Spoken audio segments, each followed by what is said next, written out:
ओम साई राम। स्वागत है आपके अपने चैनल साई जीवन माला में। तो मैं हूँ राम गुप्ता।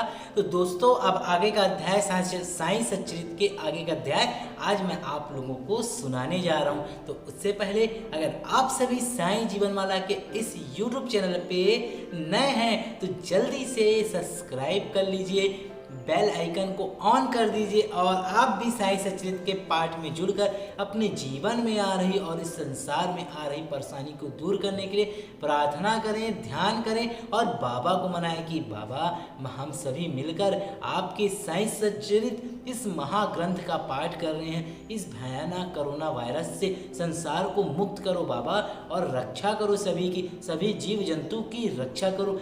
यह प्रार्थना करके आप साई सच्चरित्र का अध्याय प्रारंभ करें और गुरुवार के दिन विशेष समय निकालकर 10 मिनट शिरडी के साईं बाबा के समक्ष ध्यान करें और ओम नमो श्री साईं प्रभु नमः इस मंत्र का 11 बार जाप करें। आप वीडियो देख सकते हैं, गुप्त साईं मंत्र के नाम से आज के डेट में हमने प्रसारित किया है।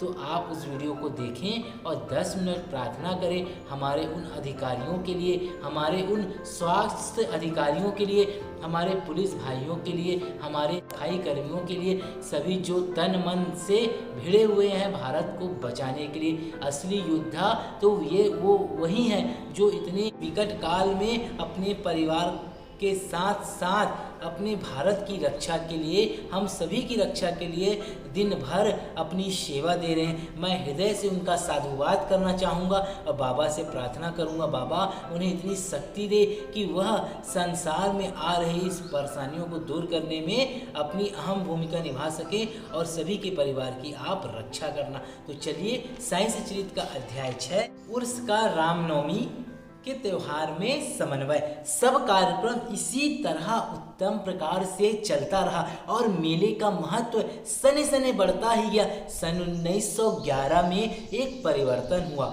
एक भक्त कृष्णराव जोगेश्वर भीष्म श्री साई सगुणोपासना के लेखक अमरावती के दादा साहब खारपड़े के साथ मेले के एक दिन पूर्व शिरडी के दीक्षित वाड़े में ठहरे। जब वे दलान में लेटे हुए विश्राम कर रहे थे तब उन्हें एक कल्पना सूझी। इसी समय श्री लक्ष्मण राव उपनाम काका महाजनी पूजन सामग्री लेकर मस्जिद की ओर जा रहे थे। उन दोनों में विचार विनिमय होने लगा और उन्होंने सोचा कि शिरडी में उर्स व मेला ठीक रामनवमी के दिन ही भरता है, इसमें अवश्य कोई गुण रहस्य निहित है। रामनवमी का दिन हिंदुओं को बहुत ही प्रिय है और कितना अच्छा हो यदि रामनवमी अर्थात श्री राम का जन्म दिवस का भी श्री गणेश कर दिया जाए।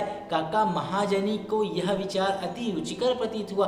अब कठिनाई हरिदास के मिलने की थी जो इस शुभ अवसर पर कीर्तन व ईश्वर गुणानुवाद कर सके, परंतु भीष्म ने इस समस्या को हल कर दिया। उन्होंने कहा कि मेरा स्वरचित राम आख्यान जिसमें राम जन्म का वर्णन है तैयार हो चुका है, मैं उसका ही कीर्तन करूंगा और तुम हारमोनियम पर साथ करना तथा राधा कृष्ण माई सुट वड़ा सोंठ का शक्कर मिश्रित चूर्ण तैयार कर देगी। आप लोग जानते हैं जब भी आप शिरडी जाते हैं तो वहाँ प्रसाद स्वरूप सोंठ मिश्रित शक्कर का चूर्ण दिया जाता है जो बाबा का प्रसाद रहता है, जो साईं के जीवन काल से ही भक्तों में दिया जाता था, जो बहुत ही पतित और पावन प्रसाद है जिसे खाने से बाबा की अपार कृपा प्राप्त होती है। तो जब भी जाते हैं तो उसे जरूर लेकर आएं। तब वे दोनों शीघ्र ही बाबा की स्वीकृति प्राप्त करने हेतु मस्जिद को गए। बाबा तो अंतर्यामी थे, उन्हें तो सब ज्ञान था कि वाड़े में क्या क्या हो रहा है। बाबा ने काका महाजनी से प्रश्न किया कि वहाँ क्या चल रहा है, वहाँ क्या चल रहा था। इस आकस्मिक प्रश्न से महाजनी घबरा गए और वे बाबा के शब्दों का अभिप्राय न समझ सकने के कारण वे स्तब्ध होकर खड़े रह गए। तब बाबा ने भीष्म से पूछा कि क्या बात है। भीष्म ने रामनवमी उत्सव मनाने का विचार बाबा के समक्ष प्रस्तुत किया तथा स्वीकृति देने की प्रार्थना की। बाबा ने भी सहर्ष अनुमति दे दी। सभी भक्त हर्षित हुए और राम जन्मोत्सव मनाने की तैयारियां करने लगे। दूसरे दिन रंग बिरंगी झंडियों से मस्जिद सजा दी गई। श्रीमती राधा कृष्ण माई ने एक पालना लाकर बाबा के आसन के समक्ष रख दिया और फिर उत्सव प्रारंभ हो गया। भीष्म कीर्तन करने को खड़े हो गए और महाजनी हारमोनियम पर उनका साथ करने लगे। तभी बाबा ने महाजनी को बुलवा भेजा।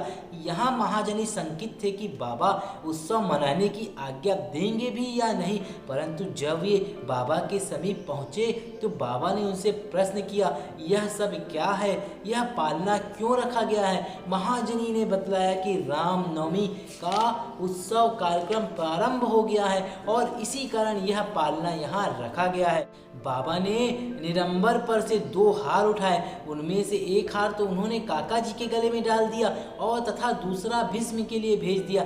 अब कीर्तन प्रारंभ हो गया। कीर्तन समाप्त हुआ तब श्री राजा राम की उच्च स्वर से जय जयकार हुई। कीर्तन के स्थान पर गुलाल की वर्षा की गई। जब हर कोई प्रसन्नता से झूम रहा था तब अचानक ही एक गरजती हुई ध्वनि उनके कानों पर पड़ी। वस्तुतः जिस समय गुलाल की वर्षा हो रही थी उसी समय उसके कुछ कण अनायास ही बाबा की आंखों में चले गए। तब बाबा एकदम क्रुद्ध होकर उच्च स्वर में अपशब्द कहने लगे। वे कोसने लगे। यह दृश्य देखकर सब लोग भयभीत होकर सिर पिटाने लगे। बाबा के स्वभाव से भली भांति परिचित अंतरंग भक्त भला इन शब्दों का कहाँ बुरा मानने वाले थे।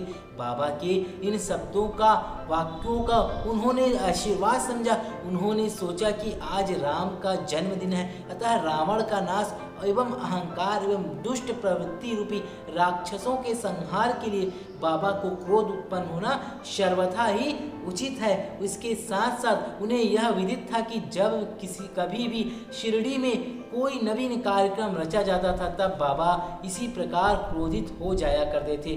वे इसलिए स्तब्ध ही रहे। इधर राधा कृष्ण माए भी भयभीत थी कि कहीं बाबा पालना ना तोड़ फोड़ डाले, इसलिए उन्होंने काका महाजनी से पालना हटाने के लिए कहा, परंतु बाबा ने उन्हें ऐसा करने से रोका।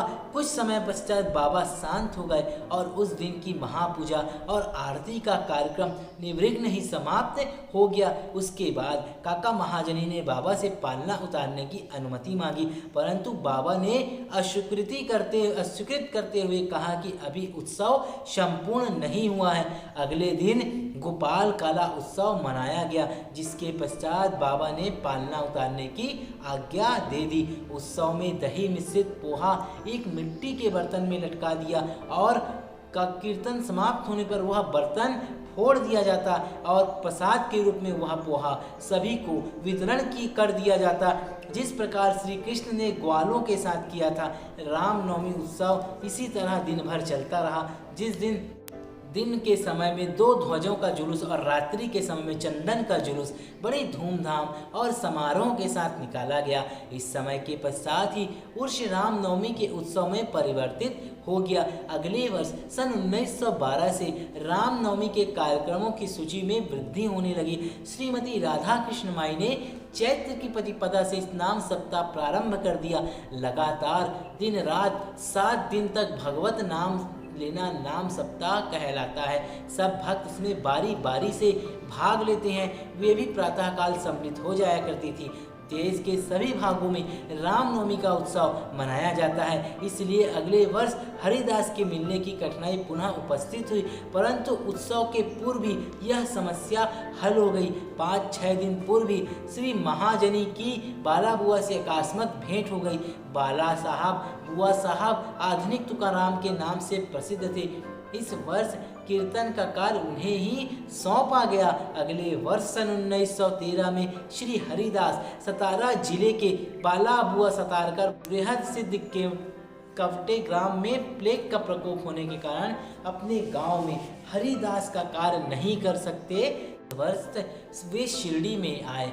बाबा काका साहब दीक्षित ने उन्हें कीर्तन के लिए बाबा से अनुमति प्राप्त की। बाबा ने भी उन्हें यथेष्ट पुरस्कार दिया। सन 1914 से हरिदास की कठिनाई बाबा ने सदैव के लिए हल कर उन्होंने यह कार्य स्थायी रूप से दास गणु महाराज को सौंप दिया। तब से वे इस कार्य को उत्तम रीति से सफलता और विद्वतापूर्ण लगन से निभाते रहते हैं। सन 1912 से उत्सव के अवसर पर लोगों की संख्या में उत्तरोत्तर वृद्धि होने लगी। चैत्र शुक्ल अष्टमी से द्वादशी तक शिरडी में लोगों की संख्या में इतनी अधिक वृद्धि हो जाया करती थी मानो मधुमक्खी का छत्ता ही लगा हो। दुकानों की संख्या में वृद्धि हो गई, प्रसिद्ध पहलवानों की कुश्तियां होने लगी, गरीबों को बृहद स्तर पर भोजन कराया जाने लगा। राधा कृष्ण माई के घोर परिश्रम के फलस्वरूप शिरडी को संस्थान का रूप मिला। संपत्ति भी दिन प्रतिदिन बढ़ने लगी। एक सुंदर घोड़ा, रथ, पालकी और चांदी के अन्य पदार्थ, बर्तन, पात्र, शीशे इत्यादि भक्तों ने उपहार स्वरूप भेंट में किया। उत्सव के अवसर पर हाथी भी बुलाया जाता था। यद्यपि संपत्ति बढ़ी, परंतु बाबा उन सब से सदा निरपेक्ष रहते थे। वे सदा उसे उपेक्षा की दृष्टि से देखते और सदैव की भांति ही साधारण वेशभूषा धारण करते थे। यह ध्यान देने योग्य है कि जुलूस तथा उत्सव में हिंदू और मुसलमान दोनों ही साथ साथ कार्य करते थे, परंतु आज तक ना उनमें कोई विवाद हुआ और ना कोई मतभेद ही। पहले तो लोगों की संख्या 5 से 7 हजार के लगभग ही होती थी, परंतु कभी कभी किसी वर्ष तो यह संख्या 75 हजार तक पहुंच जाती थी। फिर भी ना कभी कोई बीमारी फैली और ना कोई दंगा हुआ। बोलिए श्री सच्चिदानंद सद्गुरु साईनाथ महाराज की जय। अध्याय 6 अभी जारी है। हम आगे का अध्याय मस्जिद का जीर्णोद्धार अगले के वीडियो में प्रसारित करेंगे। तो आप सभी बने रहें साईं जीवनमाला के साथ और साईं सच्चिद के इस महान ग्रंथ का अध्ययन करें, पठन करें और श्रवण कर अपने जीवन में साईं की लीलाओं को उतारें। साईं बाबा आप सभी भी अपनी अपार कृपा बनाए रहे। बोलिए साईनाथ महाराज की जय।